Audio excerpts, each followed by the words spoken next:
मैं दरखास्त कर रहा हूँ जनाब रफ़त शहदा सिद्दीकी साहब से, हमारे पहला बड़ा शायर है, मैं उनसे दरखास्त कर रहा हूँ माइक पर।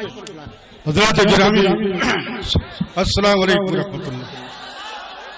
माशाअल्लाह बहुत अच्छी समाते हैं। मैं तो सिर्फ यही कहूँगा कि तुम अपने शहर वफा में कायम मोहब्बतों का निजाम रखना। तुम अपने शहर वफा में कायम मोहब्बतों का निजाम रखना, और कोई तुम्हें लाख बरगलाए तुम अपने मकसद से काम रखना। तुम अपने शहर वफा में कायम मोहब्बतों का निजाम रखना, कोई तुम्हें लाख बरगलाए तुम अपने मकसद से काम रखना। हुस्न तेरे हसीन पैकर में ढल गया, वाह वाह, तमाम दुनिया का हुस्न तेरे हसीन पैकर में ढल गया है।